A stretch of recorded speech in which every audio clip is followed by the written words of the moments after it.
Where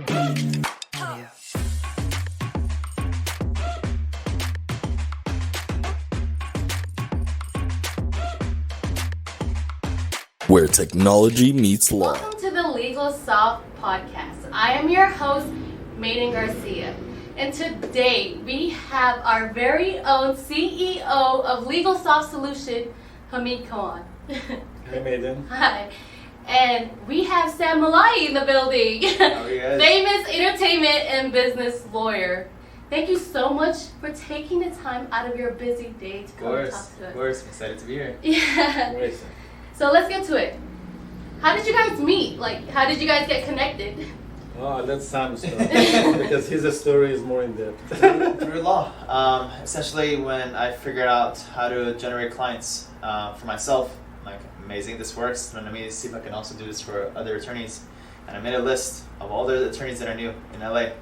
And I'm like, let's go down the list and see if I can pitch them for my services. And on that list was a personal injury lawyer here in LA. And every time I would have these meetings, they would always tell me, hey, I'm going to have my director or my marketing person just sit in on these meetings. And I heard this again. I'm like, okay, sure. And I come to the meeting, and as I was presenting, I was asked these very specific questions. What's your cost per lead? What's your conversion rate? Are you testing? All these different very key important things to ask, which as a marketer you know, but usually other people outside of the marketing scene don't know what those things are. And I was like, who is this guy asking me these things? And I was super intrigued. And from that, that's where I met Hamid. He was the one asking those specific questions. We built a bond, and we started working on law firms together.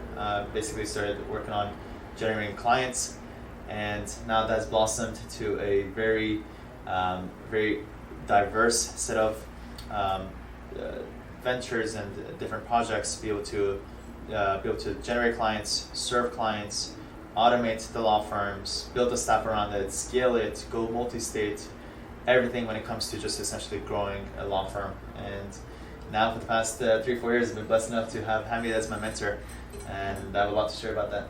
3-4 years. Yeah, it goes by really fast. Oh my gosh, that's like the dynamic duo, right? There's like power couples, but you two together, it's completely unstoppable, guys. So networking with this two has truly been a blessing.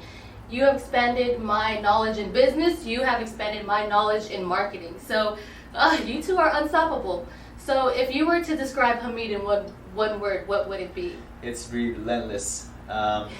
In business, it's not just about doing it once, seeing what happens. Nothing works out once.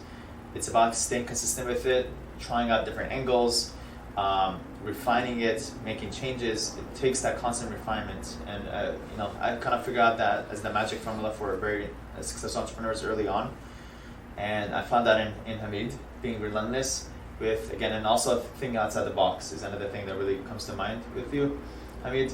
Is that you think outside the box, you think very differently, and I think it's based on your background coming from Silicon Valley, where anything is possible. How can we scale this up?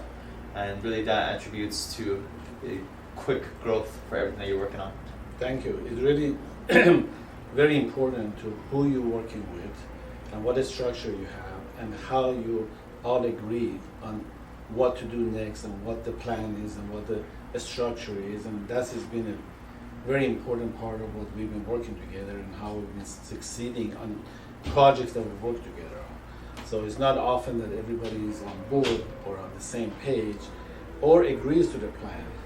And that's why that made a big success out of this. Yeah, for sure. That's what I'm, right? Being people that are open to change are the ones that are most likely to grow, right? That's like the requirement, necessary kind of personality trait to have. Absolutely. It's one of the big things about how to follow everybody and what everybody does versus monitor what everybody does and try to do something totally different that they haven't done before. Because this is a methodology within Silicon Valley where you're always trying to find out what is the problem in the industries and try to come with new ways to handle things or create things or develop things. But I found in the legal industry it was like everybody follows what everybody else already been doing for 20, 30 years. If nobody ever changed to a case management software, everybody still will be working with the tons of paper on their desk. So everybody follows everybody. And that's what it's been that when you come across people who are open-minded and they are not set on the old ways and they're willing to change, you can do an amazing job of developing and expanding new practices. Yeah, one other thing I want to add to it too is being a contrarian, doing the opposite of everyone else, as you mentioned. You know, if you just follow the herd, then you will be the herd.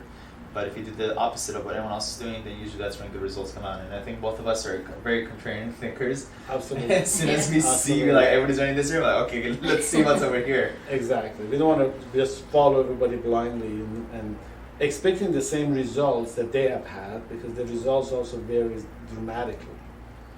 So. Yeah, so like you guys are also business partners. How many businesses do you guys have together? That's crazy. So too many to count, honestly. Too many to count. That a lot, and you know, not everybody is built to have multiple ventures at the same time, and it's not something that we usually recommend. And we do.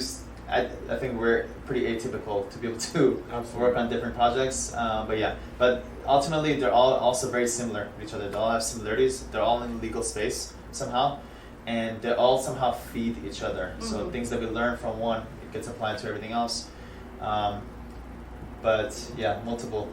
Multiple, and the common denominator between everything we do is innovation and ability to take risk and be risk diverse and be able to try different things and not just be set on one way.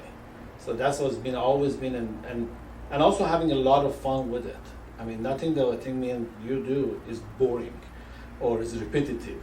It's sort of like, and it also has to be automated the heck out of everything, because me and you don't want to be doing every little thing ourselves or even assigning it to others if it can be automated. If it can automate it, me and Sam agree, it needs to be automated so nobody is working on it specifically and the system is doing it, not the people. Right. Right. So like, how do you manage that? You being a full-time, both of you guys actually, full-time husband, full-time father. How do you manage, balancing all of those businesses with work life and your personal life? How do you manage that?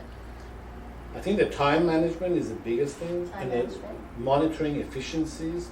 And if my time is not spent in an efficient way, I am totally bothered by it. So if it takes something, 5 minutes to do, I need to do it in 2 minutes because I have already allocated the other 3 minutes to something else. Mm-hmm. So if my 2 minutes task turns into 5, I'm really not comfortable with it. So that's what makes you, and don't overthinking everything. It's like you have to make a decision, you're not gonna make a decision and move. Doesn't matter if it's a good decision, bad decision, you have to make a decision. Making a decision is much better than making no decisions and just wasting time. That's the most valuable thing we got is time. And if you start wasting your time, then you're not gonna achieve your goals. Right, that's what I was saying too. Like, quick implementation, quick decision making, not sitting on anything, moving forward at all times. The balance I think comes from, we both have a day that we check out for the most part. So, I keep Shabbat, so that means from Friday night till Saturday night, I don't work at all, zero. That's amazing. Completely checked out. Yeah. But I do also work on Saturday nights and I work on Sundays. Oh my God, And by the time it's Monday, I feel like pretty I've already, much work 7 days a everybody week. starts to work on Monday, but I feel like, I've already been able to catch up and be on top of things. So my Monday, it's not as crazy. And also on Thursdays, by the time I get here, I have no work to get done besides the stuff that's here. So everything is, well thought out, structured throughout the week to make it work.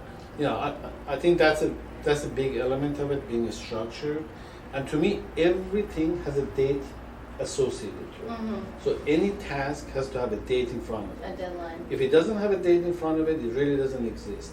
At some point, it's either the date in front of it or a date and a dollar value in front of it. If it doesn't have those two elements, it really doesn't matter because it's not going to get done anyway. It's just going to be a big list of to-dos where you can do it anytime, anywhere. This doesn't work that way. Yeah, absolutely. So every lawyer out there needs strong online presence, right?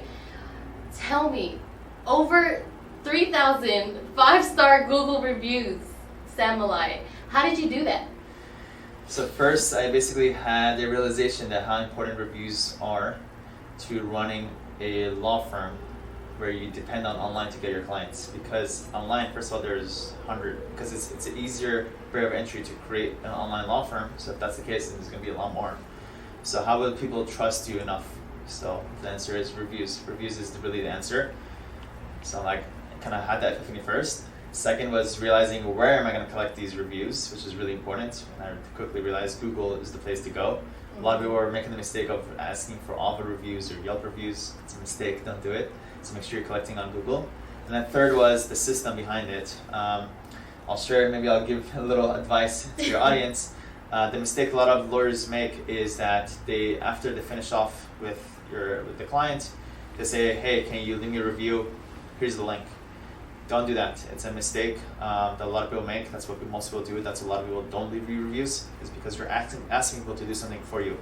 Instead, you get people to micro commit, to say, hey, I'm willing to leave you a review before you send the link. So the question is, hey, do you mind if you leave me a review? Then once people say yes, then you send them the review link. It's very subtle, but kind of breaking down the ask into two asks instead increases your conversion rates of getting people to actually do it. That's one part of it. And the second part is having automation, that automatically sends these requests over and over for you, does the follow-ups for you. And if you set up the both asking correctly and with the automation, then you increase your chance of getting a lot of reviews. Thankfully, I've been able to gather over 3,000 Google reviews. 99.9% of them are 5-star reviews. And there aren't that many law firms that have that many. Yes. And we're like a super small, just having the right systems, sticking with it, always stay on top of it. That's proven fruitful. And the cool part is, once you have that many reviews, it really feeds the entire the positive feedback loop for the law firm. The more reviews you have, the more leads you get, the more clients you get.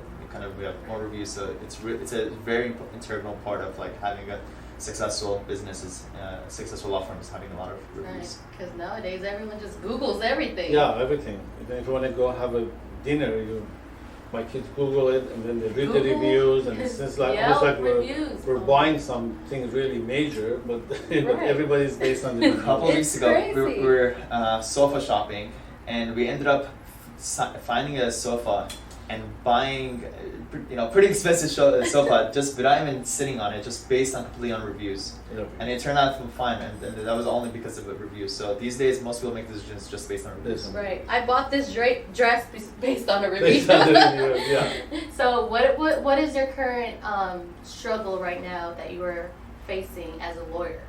I'm going to share this, and I think a lot of law firm owners will agree. It's finding good staff, good people that will help you run your law firm. It's by far the number one biggest problem that law firm owners have is, yes, there's tools and things, but people, there aren't that many people.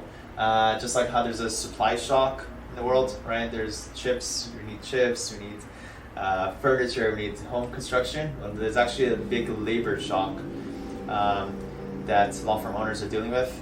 And the good news is that's what LegalSoft does, that they're solving the biggest problem that law firm owners have. What LegalSoft does, I'm just going to pitch it for you guys, is it staffs up your law firm with a virtual staff, which is, I'm sure you guys could talk about it, but I'll do it anyways.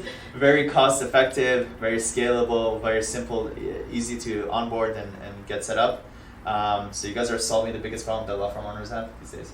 Yeah, absolutely, because that's the most common request I have with anybody that I talk to on the phone with the law firms. Doesn't matter if they're in Florida, New York, California, really doesn't matter where they're located. The first thing they say is that, can you help me find some staff? Because I can't find enough of them. They're getting way too expensive and they're becoming more unreliable. They want to work 2 days from home, 3 days in office, they want to come in later, leave earlier, and a whole bunch of drama. Yeah. So when I saw that problem, the first thing was like, how can we fix this problem? Again, coming from my background, everything starts with a problem, and then you build a solution to the problem. So that's why we started the virtual staffing, and says, if we can find the right people overseas, virtual, that we can screen them properly, train them for specific things, like a PI intake, or a PI case management, or employment law, and so forth, and then deploy them into the practices, and then continue on managing their performance and attendance and reward them for performance, we can keep a pretty sustainable, human resources that is also very affordable. Mm-hmm. So that's how we started, and we've been extremely excited about it, extremely fast growth. We now are in 6 countries, recruiting and onboarding Wow. and managing, and it's just taking a life of its own at this point. Yeah, and I think it's also the golden age of finding good VA staff. But I do see this over time that there'll be lawyers begging you guys, and there'll be a wait list of people. So whoever's watching this, take full advantage of it. It's not gonna this situation. It's what's going on with the labor shock and the labor supply. It's gonna get worse and worse. Just get on it. Yeah, I was actually just having a conversation with one of our account managers who said there was this attorney on the phone wanting 4 VAs by tomorrow. And it was like almost I look at the ordering pizza. Can we get a delivery of 4 VAs tomorrow morning? And the account manager was thinking, look, it's going to take a few days. I said, when? I said, by Tuesday I'll have 4 staff for you. And that was amazing. But about a year ago, we weren't know even this was possible. Right. But we can recruit, screen, train, and deploy within like 3 or 4 days multiple staff to the same law firm.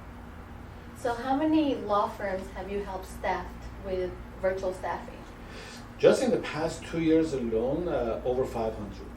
500 law firms. Nationwide. Nationwide. Yes. A variety of different practices, anything from tax law to employment to PI, big variety. Some of the people who didn't even know that they could have a VA doing like immigration applications or bankruptcy applications or doing document requests and document retrieval. As more this is getting advanced, they're finding out that they can farm out more and more of the positions. And now we're even placing people like paralegals, or we're not training people to do demands. And the demands traditionally was a job of an attorney to write demands. But they're becoming so boilerplate nowadays that you can just train a VA with a boilerplate template to just generate those demands. Yeah. So it's really expanding in that way. Wow, that's amazing. LegalSoft started when? It started about 4 or 5 years ago, Yeah. 5 years ago, It's but an amazing it growth. wasn't anything like what it is today. It was a very niche, law firm consulting and expansion services. Now we do so many different things. Right, okay. So, there's a lot of lawyers that are currently watching. There's also new attorneys that are going to start their law practice. What is your advice that you would like to give them? I think based on my experience and Sam's experience doing some of our own and some of our other friends and clients that we've been doing, we have created this, what we believe is a perfect formula to make it a sort of a systematic approach. Mm-hmm. Like it's in other franchise industries where they essentially build you a business from A to Z and they give you the key to the practice or to the business. We have brought that technology into practice setup and the practice management, where we have a complete list of everything that needs to be done and all the arrangements, all the contracts, all the technologies, all the preparations, all the way to lead generation, lead management, retaining clients, the whole infrastructure we created, and we turn it in within like 90 days, you get a key to your new practice. And at that point on, even the managing and expansion and the growth can be done as a service continuously, so you don't have to wait a year to sort of kind of build your practice, because it now has so many different elements to it. It's like people from the logo design all the way to social media presence, lead generations, automation system, technologies, case management software. There's a lot of pieces, but if you do it quickly, you save a lot of time, a lot of money. I would give 2 pieces of advice. Your first year should be just focused on learning as much as possible. The top sources for learning is these days just YouTube or reading books. If you're not willing to read books and watch a lot of YouTube videos, then no one's gonna hand you the keys. They're really, I think for me, that's what it was. Second is you always want to look to add value to somebody's life before you ask for something. So please don't ask anybody, email anybody, hey, can I pick your brain? I mean, can I take you to lunch? Nobody wants to do that. Instead, if you can just make a personalized video to that person and add value to their life somehow. You go review their website. You go see how they do things. Hey, I could also notice that you do this. I could do this for you. Ask yourself, how can I make somebody else's life better and make them a personalized video using Loom? Send 5 Loom videos. One of those people will respond back to you. I've hired so many people through Loom videos, through personalized videos. Just put in the work and be smart about it. Yeah, that's good advice. Yeah, that's amazing advice. Thank you guys. So where do you see your law firm in the future? So virtual it won't exist. No, I'm joking. Virtual. Very virtual. in the metaverse, possibly. No, but just pretty much, essentially, just doing what we're currently doing is creating multiple of these virtual law firm practices, multi-state practices. All of our clients coming from online, be able to have our virtual staffs taking care of the clients, getting a lot of Google reviews, and do that across multiple practice types, and expanding it. And also, second is we have a lawyer community called Legal Funnel, building that community to be literally the #1 source for law firm owners to be able to learn how to run their law firm, how to build out teams, how to do sales, how to do operations, everything in one central place where everybody can get their questions answered. And we currently have that. So if you are a law firm owner and you're interested in joining our community, just go search for Legal Funnel anywhere on Google, YouTube. Just to learn more about us. Instagram, Facebook, everywhere. Yeah. Just Google it. You'll be able to find it and join us. To be the #1 kind of Legal community. Funnel. Legal Yeah, Funnel. you guys. So you guys hear it. You guys have witnessed it. You guys seen it. Going virtual is key for your law firm. If you really want to expand and scale your firm and turn into an 8-figure firm, you have to go virtual. That's just the answer right there. But thank you guys so much for coming out and talking. You guys are just so busy, Thank you. It's so hard for me to call you and it's so hard. But seriously, thank you.